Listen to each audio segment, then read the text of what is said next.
படத்துல பல படங்கள்ல நடிச்சதுக்காகவும், ஒரு டான்ஸராவும் பல மேடைகள வந்து சார் ஏறியிருப்பாரு, பேசியிருப்பாரு. பட் இன்னைக்கு இந்த மேடை நிச்சயமா அவருக்கு வந்து ரொம்ப எமோஷனலான ஒரு மேடையாவும், டச்சிங்கான மேடையாவும் இருக்கும் அப்படின்னு நெனைக்கிறேன்.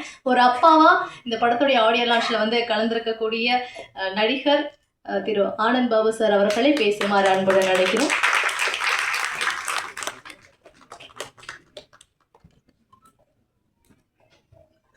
எல்லாருக்கும் வணக்கம். முதல்ல தயவு செஞ்சு எல்லாரும் என்னை மன்னிச்சிருங்க. உங்களெல்லாம்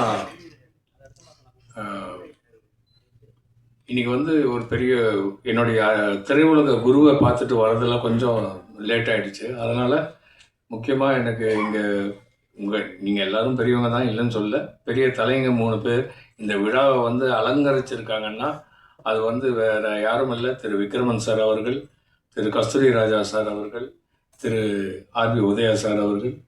இதோட ஒரு பெரிய பிளஸ்ஸிங் என் பிள்ளைக்கு கிடைக்கணுங்கிறது எனக்கு வந்து நினச்சி பார்க்க முடியாத ஒரு விஷயம். இது எங்கள் அப்பா செஞ்ச புண்ணியம். நாகேஷ் ஐயாவுக்காக வந்து இந்த ஒரு அமைப்பு இங்கே அமைஞ்சிருக்கிறது. அது மட்டும் இல்லை, இந்த விழா நல்லபடியாக களை கட்டிகிட்டு இருக்குங்கிறது என் கண்ணு முன்னாடியே தெரியுது. ஸோ தாமதிச்சு வந்ததுக்கு என்னை மன்னிச்சிடுங்க. இந்த உருட்டு படம் வந்து டைரக்டர் பாஸ்கர் பண்ணியிருக்காரு, என்னுடைய பையன் பண்ணியிருக்கான். தயவு செஞ்சு என்னை எப்படி ஒரு இந்த ப்ரெஸ் எல்லாம் நீங்கள் வந்து தாங்கினீங்களோ அதே மாதிரி என் பையனையும் தாங்கி இந்த திரையுலகில் அவனையும் ஒரு நட்சத்திரமாக்க வேண்டியது உங்கள் பொறுப்பு. நன்றி, வணக்கம்.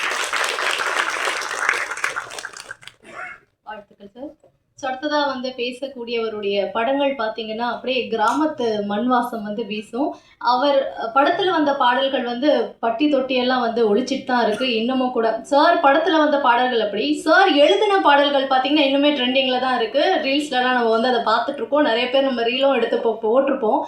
அதுலேயும் இன்னொரு குறிப்பாக பார்த்தீங்கன்னா இந்த காலகட்டத்தில் எடுக்கிற படங்களுடைய ஃபைட் சீக்வன்ஸ்க்கு சார் எழுதின பாட்டை வந்து பயன்படுத்துகிறாங்கன்னா அதுதான் சார், அதுதான் அவருடைய படைப்பு அப்படின்னு தான் சொல்லும்.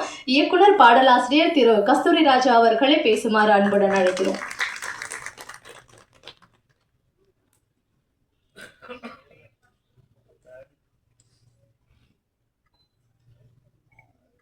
மீடியா நண்பர்களுக்கு வணக்கம், பத்திரிகை நண்பர்களுக்கு வணக்கம்.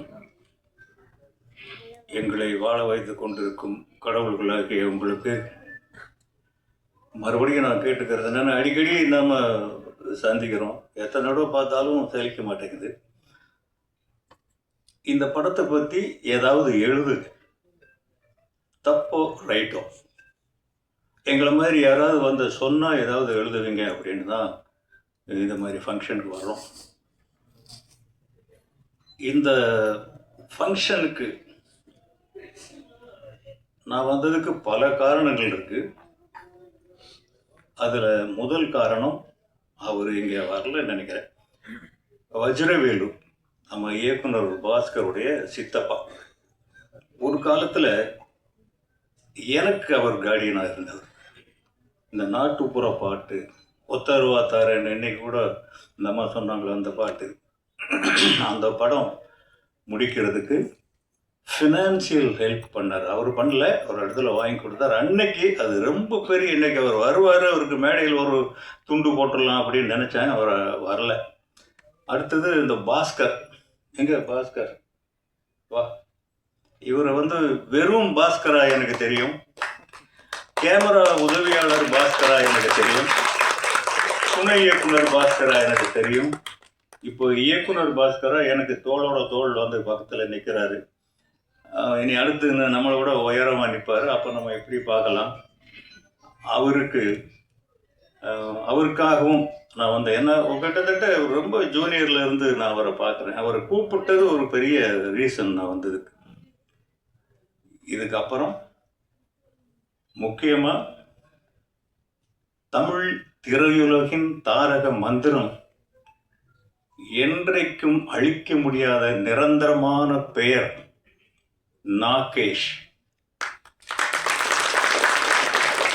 அவர் இல்லைன்னா ஆனந்த் பாபு என்னை கூப்பிட்டார்.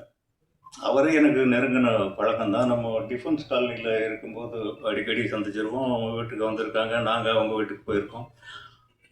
நாகேஷ் சார் என்னுடைய படத்தில் நடிச்சிருக்கார். என்னுடைய படத்தில்னா நான் டைரக்ட் பண்ணல, செல்வராகவன் பண்ண காதல் கொண்டே அதில் நடிச்சிருக்காரு.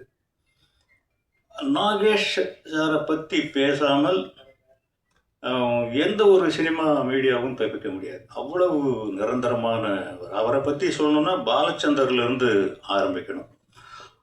பாலச்சந்தருடைய நாடக வாழ்க்கை அவருடைய சின்ன வயசுலேருந்து 7-8 வயசு 10 வயசு 12 வயசுலேருந்து கிராமத்தில் ஆரம்பிச்சிருச்சு. அவர் சென்னைக்கு வந்து ஏஜிஎஸ் அலுவலகத்தில் வேலை பார்க்குறாரு. அப்பவும் நாடகம் தான். அவருக்கு எதுக்கு நாடகம் பண்ணுறாரு அப்படின்னா, நான் ஒரு நூலில் படித்தாங்க, இப்போ எல்லா சினிமாக்காரங்களுக்கும் இருக்கிற ஆசை தான், சினிமா கலைஞர்களுக்கு பணம் மட்டுமே நோக்கம் அல்ல, பணம் வேணும். பட் ஏதோ ஒரு மாயை நமக்குள்ளே புகுந்து, நம்ம எல்லாருக்குள்ளேயும் தான் சொல்கிறேன், பைத்தியம் முடிச்சு ஆட வைக்கும். அந்த மாதிரி பாலச்சந்தருக்கு நம்ம தெருவில் போனால், நம்ம ஸ்கூலுக்குள்ளே போனால், காலேஜுக்குள்ளே போனால் எல்லாரும் நம்மளை பார்க்கணும், அவன் போகிறான்டா பாலு போகிறான்டான்னு சொல்லணும், இப்படிங்கிற ஒரு மாயைக்காக அவர் நாடகம் போட்டிருக்கார். இப்போ ஏஜிஎஸ் ஆஃபீஸில் போடும்போது இவர் ரொம்ப பிரபலமாயிட்டார். இப்போ நாகேஷுக்கு பாலச்சந்தருடைய நாடகத்தில் நடிக்கணும். அவ்வளோ பெரிய ஆக்டர் பாலச்சந்தரை தேடி அங்கே வர்றாரு. ஒரு நாள் இல்லை, டெய்லி 10 மணிக்கு வந்துடுறது. இதனால பாலச்சந்தருக்கு புகழ் ஏறுது. ஆஃபீஸில் யாரும் ஒர்க் பண்ண முடிகிறது இல்லை. இப்படி இருந்து நாகேஷுக்காக ஒரு நாடகம் எழுதி, அது என்ன நாடகம், அது நேர்குமொழி இல்லை, நேர்குமொழி இல்லை, சர்வர் சுந்தரம் எழுதி சொல்லிட்டாரு, டே எழுதிட்டேன்டா வான்னு சொல்லி அவங்க 2 பேரும் வாடா போடன்னு பேசிக்குவாங்க போல இருக்கு. எழுதி ட்ராமா கொடுத்து படிச்சுட்டாரு. இவர் பாலச்சந்தரும் ஸ்டேஜுக்கு வந்துட்டாரு. நாகேஷ் வரல. இவருக்கு பயம். ஏன்னா சினிமான்னு பரவாயில்ல, கொஞ்ச நேரம் பொறுத்து ஆரம்பிக்கலாம். இப்போ நம்ம ஆரம்பித்த மாதிரி 7 மணிக்குன்னு சொல்லிட்டு 7:45 கூட நம்ம ஆரம்பிச்சுக்கலாம். நாடகத்தை அப்படி ஆரம்பிக்க முடியாது. தயவு செஞ்சு அதை மாற்றுங்க கொஞ்சம். ஏன்னா இங்கே உட்காந்துருக்கிற எல்லாருக்குமே நிறைய கம்ப்ளைண்ட்ஸ் இருக்குது, ஃபிசிக்கல் கம்ப்ளைண்ட்ஸு. அதுக்கு தகுந்த மாதிரி நீங்கள் 7 மணின்னா 7 மணிக்கு ஆரம்பித்து 8:30 9 விட்டுட்டிங்கனாக்கா நாங்கள் மெடிசன்ஸ் எடுத்துக்கணும், போகணும். இதெல்லாம் கொஞ்சம் எல்லாருமே மைண்டில் வச்சுக்கணும். இப்போ வந்து பாலச்சந்தருக்கு வேர்த்து கொடுத்து மணி அடிக்கிறது அவர் தான் அடிக்கணும். இப்போ நாகேஷ் இன்னும் வரல. எப்படி மணி அடிக்கிறது? ஆடியன்ஸ் எல்லாம் எதிர்பார்த்துட்டு இருக்காங்க. எப்போவுமே பாலச்சந்தருடைய ட்ராமா, எல்லா ட்ராமாவுமே ஹவுஸ்ஃபுல் தான், எல்லாமே பாப்புலர் தான். இப்போ நாகேஷ் வரலன்னா வேற வழி இல்லாமல் 1 மணி அடிக்கிறார். அடிச்சோன்னா ஒரு பறக்க ஓடி வந்து கட்டி பிடிச்சிக்கிறார். பாலு போச்சுடா, என்னடா போச்சுடா, நீ ஃபுல் ஸ்கிரிப்ட் கொடுத்தியா? அதில் முதல் வார்த்தை தான்டா ஞாபகம் இருக்கு, வேறு எதுவுமே ஞாபகம் இல்லைங்கிறார். இது என்னடா இது? இவருக்கு இப்போ 2வது மணி 3வது மணி அடிச்சாச்சு. இவர் உடனே பிடிச்சி ஸ்டேஜில் தள்ளி விடுறாரு, போய் அந்த ஒரு வார்த்தையை சொல்லிட்டு வா அப்படின்ட்டு. இங்கே நெஞ்சை பிடிச்சி நிற்கிறாரு. பார்த்தாக்க முழு ஸ்கிரிப்டையும் ஒரு வார்த்தை கூட பேசாமல் அப்படியே பேசி நடிச்சு அப்ளாஸ் வாங்கிட்டு போயிட்டாரு நாகேஷ். அவர் தான் நாகேஷ். இன்னைக்கு வரைக்கும் ஒரு நாளில் ஒரு 10 முறையாவது பாலச்சந்தர் சொன்னது நாகேஷோட பேரை தான். கமல்ஹாசனோட அதிகமாக ஒப்பிட்டு பேசுவார். அதை நான் பல இடங்களில் பார்த்துருக்கேன். ஒன்று மாதிரி இவர் மாதிரி நாள் நடிக்க முடியுமாடா இப்படின்னு கமல்கிட்ட கேட்பார். அவர் அவ்வளவு பெரிய ஜீனியஸ். அந்த உடம்பு வச்சுக்கிட்டு எவ்வளவு பெரிய சாதனைகள். வரது எடுத்த படங்கள் பாருங்க. நீர்க்குமிழி முதல் படம், யாராவது இருப்பானா? அதை நாடகமாக எடுத்து சக்ஸஸ் பண்ணி, அதை படமாக எடுத்து சக்ஸஸ் பண்ணி, அந்த நாகேஷுடைய பேரன், அந்த நாகேஷ் என் படத்தில் அவர் 4 நாள் நடிச்சிருப்பார், 4-5 நாள் என்னமோ நடிச்சிருப்பார். அந்த நன்றியை தீர்க்கிறதுக்கு ஒரு இடம் கிடைச்சது. இது அதுதான் இந்த இடத்துக்கு வந்தோம். அவர் பேரனை நம்ம ஆசீர்வதிக்கணும். தம்பி, நீங்கள் எல்லா நடிகர்களும் எஸ்கேப் ஆகிற மாதிரி நீங்கள் ஆக முடியாது. வாட்ச் பண்ணுவாங்க உங்களை. இப்போது தனுஷ்க்கு அந்த எக்ஸ்பெக்டேஷன் இருந்ததில்லை. நான் டைரக்டர் தான், ஒருத்தன் புதுசாக வரான், பட் உங்களுக்கு அப்படி இல்லை. கம்பேர் பண்ணுவாங்க. ஆனந்த் பாபு அவருடைய பையன், அதை நீங்கள் ப்ராக்டிஸ் பண்ணி நீங்கள் வரணுங்கிறது என்னுடைய சின்ன சஜஷன், நாட் அட்வைஸ். அது 2வது ஆனந்த் பாபுவோடைய விடாமுயற்சி. நான் கொஞ்சம் அதிக நேரம் எடுத்துக்கிறேன்னு நினைக்கிறேன். எல்லோரும் சீக்கிரம் பேசுகிறேன்னு சொன்னாங்க. ஆனந்த் பாபுடைய சுச்சுவேஷனை நான் கண் முன்னாடி பார்த்துருக்குறேன். ஏன்னா தனுஷ் இன்ட்ரடியூஸ் பண்ணுறதுக்கு நான் வேறு அலுவலகங்களுக்கு போக வேண்டிய சூழ்நிலை. நானே தயாரிப்பாளராக இருந்தேன், நானே டைரக்டராக இருந்தேன். அதனால் நம்மளே எடுத்துருவோம் அப்படின்னு ஏதோ பை ஃப்ளோக் அதை கொண்டு வந்தோம். ஆனால் அவர் அந்த பையனை கூட்டிக்கிட்டு கடத்தெருவில் மிட்டாய் வாங்காலஞ்ச மாதிரி கூட்டி ஒவ்வொரு அலுவலகத்துக்கும் போனார். என்னுடைய அலுவலகத்துக்கும் வந்திருக்கார், என் பையன்களுடைய அலுவலகத்துக்கும் போயிருக்காரு. இல்லை பாபு போயிருக்காரு. அந்த தந்தையுடைய வலிக்கு நீங்க தான் நிவாரணம் கொடுக்கணும். அதுக்காகவாவது இந்த படம் சக்சஸ் ஆகணும். உருட்டுன்னு வச்சுருக்காங்க டைட்டிலே. உருண்டு புரண்டு வர்றது தான் சினிமா. இது உருட்டு பெரட்டி சினிமா போல இருக்கு. அந்த தயாரிப்பாளருக்கு என்னுடைய வாழ்த்துக்கள், எல்லா டெக்னீஷியனுக்கும் என்னுடைய வாழ்த்துக்கள். எல்லாரும் ஜெயிக்கணும். சினிமாவில் வெற்றி மட்டும்தான் நிரந்தரம், மற்றதெல்லாம் நம்மளை நிலைச்சு நிற்க விடாது. எங்கேயாவது ஒரு இடத்துல வெற்றி நம்ம கூட ஒட்டிக்கிட்டே இருக்கணும். எல்லாருக்குமே என்னுடைய வாழ்த்துக்கள். எல்லா டெக்னீஷியனும் நல்லா பண்ணியிருக்கீங்க. மறுபடியும் பத்திரிகையாளர்கள் தான், தயவு செஞ்சு இந்த படத்தை பற்றி எழுதுங்க. நீங்கள் நல்லா எழுதுங்க, நான் சொல்ல வரல. தப்பாக எழுதுனா தான் சீக்கிரம் படிப்பானுங்க விரும்பி.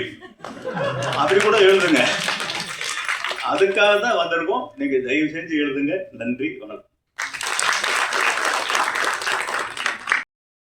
கருத்துள்ள படங்களுக்கு ஒரு வரவேற்பு கிடைக்கும், நகைச்சுவை படங்களுக்கும் ஒரு வரவேற்பு கிடைக்கும். கருத்துள்ள நகைச்சுவை படங்கள் அப்படின்னா நிச்சயமா நல்ல வரவேற்பை மக்கள் கொடுப்பாங்க. அதை உருவாக்குன அந்த படைப்பாளிக்கு நம்மளுடைய வாழ்த்துக்களை தெரிவிச்சுட்டு படத்துடைய இயக்குனர் திரு பாஸ்கர் சதாசிவம் அவர்களை பேசுமாறு அன்புடன் அழைக்கிறோம்.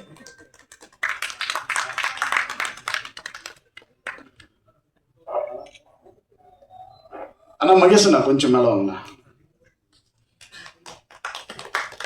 உட்காருங்கண்ணா ப்ளீஸ். இந்த வருகை தந்திருக்கும் பத்திரிகையாளர் அனைவருக்கும் மனமார்ந்த நன்றியை கூறிக்கொள்கிறேன். இல்லை பேசுனதில்லை சார், தப்பாக நினச்சிக்காதீங்க.